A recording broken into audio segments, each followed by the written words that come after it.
He pointed straight at him and laughed. "You missed a spot, boss man," the CEO smirked, waving a $600 pen like it was a scepter. "Or are you hoping one of us tosses you a tip?" The room erupted. Quiet at first, then bolder. A dozen suits chuckling over catered shrimp and signed term sheets. But the janitor didn't move, didn't flinch, didn't even look up. He just reached into his pocket, lifted his phone to his ear, and said 6 words. Soft, steady, and sharp enough to slice through the laughter. "Buy the company. Full price today." The room fell silent. Preston Marks, the CEO doing all that laughing, blinked. Once, twice, and then everything changed. Because what they thought was just a janitor was actually the man who could end them all. Preston Marks adjusts his Rolex like it's part of the meeting. No one says anything, but they all see it. That subtle flex, that quiet, "I run this." He's mid-sentence, bragging about closing another merger, when Andre steps into the edge of his vision. The janitor, just doing his job. Mop, bucket, gloves. Preston's eyes narrow. He doesn't say it, but it's all over his face. Why is he here? Andre doesn't break stride. No eye contact. No emotion. He wipes the glass with a rhythm that says, "This ain't new to me." Someone coughs into a laugh. Another exec leans in with a smirk. "Man's out here cleaning up billion-dollar air." The table chuckles. Andre rings the mop without looking up. To them, he's background. To him, they're noise. Preston raises his voice, not to Andre but to the room. "See, this is the problem. Everybody wants a seat at the table, but no one wants to earn it." A few nod. One even claps. Andre finishes the last panel, sets the mop aside, pulls out his phone. The room doesn't notice, not yet, because they're too busy listening to themselves speak. But Andre? He's been listening to everything. And while they chase applause, he's about to change the room. Andre Johnson didn't say much. He never did. You'd find his name in the archives of Chevron reports from the early 2000s, back when he was the youngest black engineer in his unit to lead a deep drill team. Quiet genius. Preferred oil fields to offices. Respected, not celebrated, until the explosion. It happened in Port Arthur. A cracked pipe, ignored warnings, a fireball that took 4 lives, including Andre's brother Darren. The company settled. No charges, no public apology, just silence and a check. Andre never cashed it. He walked away. Not bitter, focused, and for 10 years he disappeared from the industry's spotlight, but not from the industry. He invested. Small at first. Modular rigs, independent drillers in New Mexico, surplus land in Midland, names no one noticed, companies no one respected. Until they started outperforming the majors. Andre never showed up in the press. No interviews, no panels, just spreadsheets, shell companies, and leverage. And every once in a while, he'd show up himself. Quiet. Background. Janitor badge, clipboard coveralls. Studying the people who thought he worked for them. Now, Preston Marks? Different story. Born into money, Yale, golf scholarships, family friends on oil boards. He calls himself self-made, right after someone else signs the deal. Preston built his empire on handshakes and headlines. He liked being seen, liked the spotlight, and he loved control. Control of the room, the numbers, the narrative. He saw Andre as nothing. In fact, just this morning, Preston raised his glass to a room full of shareholders and joked, "Even the janitor's trying to learn how oil works." "Hey," he added with a wink, "maybe we should offer him stock options." The room laughed. Andre didn't. Because he wasn't standing in that room by accident. He wasn't just in the meeting. He was watching it, measuring it, like a man about to buy the entire building. Preston brushed past Andre on his way to the front of the room. Clipped his shoulder. Kept walking. Didn't look back. Andre barely shifted. Just steadied the bucket with one hand. No reaction. No complaint. Not his first time being bumped like furniture. Someone from HR chuckled under their breath. "Might want to polish that spot again, Chief. CEO's allergic to smudges." The others laughed. Safe laughs. The kind that float when the person being laughed at isn't allowed to push back. Andre kept wiping the glass. Same corner. Over and over. like he was scrubbing something only he could see. At the head of the table, Preston launched into his pitch. "We're wrapping negotiations with Black River Energy. Solid pickup, real low maintenance, barely unionized. Frankly," he said, smirking, "they're cheap, quiet, and easy to control." A couple heads turned toward Andre. Not for long, just enough to glance, then look away, like the heat in the room changed, but no one dared call it fire. An intern, new guy, maybe 24 max, looked uncomfortable. You could see it on his face. He shifted in his chair, looked at Andre, then back at his notes. Didn't say a word, because everyone knew the rules. You don't call it racism. You don't call it disrespect. You just keep it moving until it's your turn. Preston poured himself a glass of sparkling water and kept going. "This time next quarter, we'll have full control. They won't even know what hit them." Andre blinked once. No smile, no frown, just still. The only man in that room not looking at a graph was the one looking at the game, because the cheap, quiet company Preston just mocked. Andre owns 40% of it. Privately, silently, strategically. And today, that 40 is about to become 100. It happened fast. Too fast for the room to catch what was shifting. Andre's phone buzzed. He answered without hesitation, right there in the middle of the boardroom. Didn't excuse himself, didn't whisper, just said calmly, "Yeah, it's time. Move forward." A few heads turned. The intern froze mid-sip. The CFO raised an eyebrow. "Preston?" He exploded. "Hey, no personal calls during meetings. You're not staff. You're not cleared. Put the phone down and leave." Andre didn't move, didn't blink. Preston stood up now, voice rising with each word. "I don't care if you mop at night or vacuum the vents. You're not authorized to be here. Get out." Silence. Andre looked at him. Calm, steady. "You sure you want me to walk out before the deal closes?" The entire room stalled. You could hear the AC hum. A fork clinked against glass. Someone stopped typing. Preston laughed, but not the confident kind. More like someone trying to hold control while it slips through their fingers. "What deal?" He smirked. "You mean the one you clean up after?" Andre ended the call, slipped the phone back into his pocket, still calm, still silent.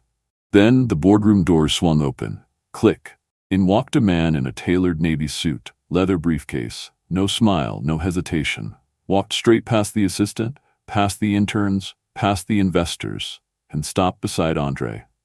"Mr. Johnson," he said, nodding. "The paperwork is signed. Black River's yours. And so is this building." The silence turned violent. Preston's jaw didn't drop, but his eyes did. The CFO turned white. The intern just whispered, "Wait, he owns Black River?" But Andre didn't gloat, didn't smirk. He just looked Preston in the eye. Because the deal wasn't the twist.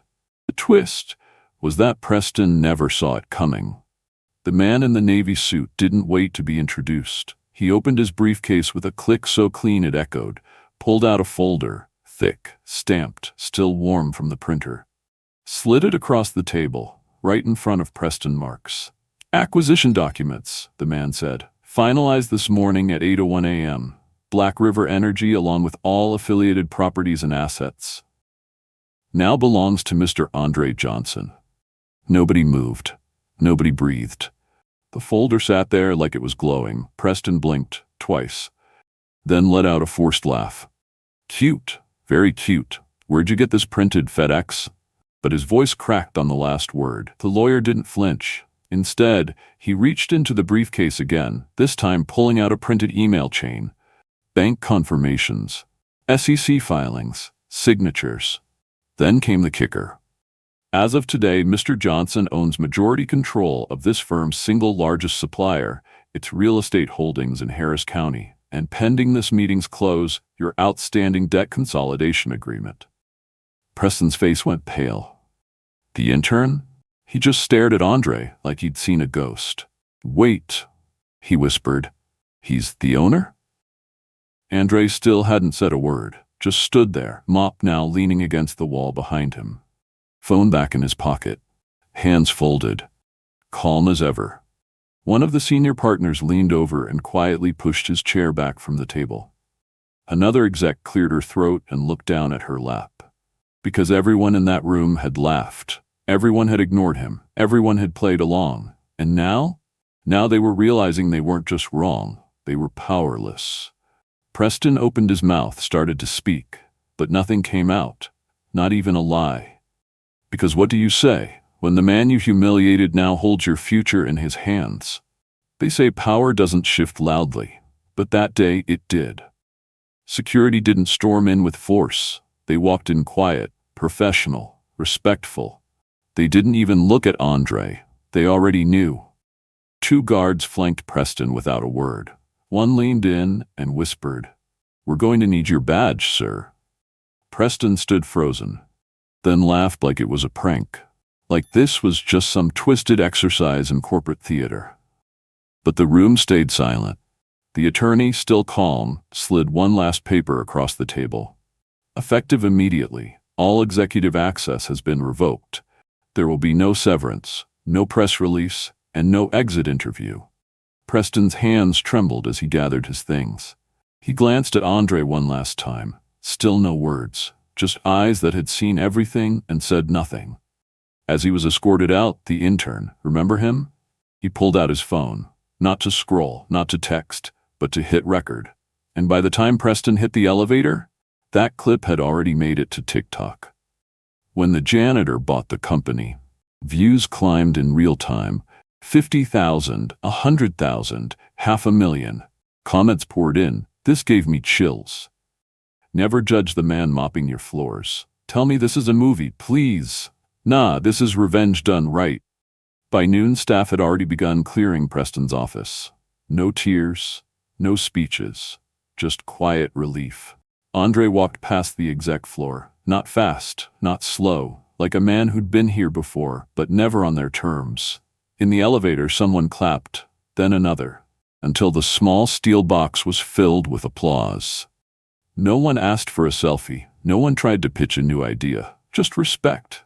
One of the guards, the older one, nodded as the doors closed. "Took you long enough, sir." Andre just smiled, because this wasn't about revenge. This was about memory, about his brother, about the silence that followed the explosion, about every boardroom that once refused to hear his voice. But Andre wasn't done yet. Andre didn't fire half the company, didn't walk in swinging an iron fist. He just changed the direction, quietly, intentionally. First thing he did, moved his office to the 3rd floor. Same floor as operations. Same floor where the lights flickered when no one in management noticed. He met with the janitorial staff, every single one. Not to thank them for their service, but to ask what they'd fix, if anyone ever listened. Turns out, they had ideas. Within 3 months, Andre rewrote the corporate ladder, literally, removed the title non-essential support, introduced full benefits for night shift crews. And for the first time in company history, a floor supervisor from the custodial team sat in on executive meetings. Promotions didn't come with pedigree anymore. They came with performance and lived experience. Meanwhile, headlines started rolling in. From mop to millions. The man who bought out his boss. Oil's quiet disruptor, Andre Johnson, speaks. He didn't chase the spotlight. But when they asked, he sat for one interview. Small studio, black backdrop, no suit. Just his old field jacket. The reporter leaned in, trying to get something viral. "What would you say to the people who called you just a janitor?" Andre looked at the camera. Calm. Just like always. "They never asked what I built before I picked up that mop. I was never just cleaning up floors. I was studying the foundation." And with that, he stood up, took off the mic, walked out. No mic drop, no headlines rehearsed, just a quiet legacy reshaped one blueprint at a time. The building didn't just get new ownership, it got new eyes. Eyes that saw every worker, every shift, every corner that used to be overlooked. And the ones who once whispered, "He doesn't belong here." Now ask, how do we follow his lead? Because Andre never wanted credit. He wanted change. And this time, he didn't have to ask for permission. Ever been underestimated because of what you wore? Where you stood in the room? Or how someone else decided to label your worth? without knowing your story. Yeah, you felt that, didn't you? Andre's story isn't some fairy tale. It's not just about money or boardrooms or revenge. It's about every person who's ever been talked over, stepped around, or flat out ignored because of the uniform they wore or the silence they chose. We're told to wait our turn, to stay in our lane, to prove ourselves twice, then apologize for being right. But sometimes, you don't need to shout, you just need to move strategically. Andre didn't raise his voice. He raised the standard, and the people who laughed, they're quiet now. So here's the question. Have you ever been judged before they knew your name? Ever had to bite your tongue while someone else wrote your story? Drop it in the comments. I'm not just scrolling, I'm listening. What's your take on this? Comment below. I'm reading every single one. And if this hit you in the chest like it did me, share it. Not for likes, not for numbers, but so the next time someone says he's just the janitor, they remember Andre Johnson and pause before they speak.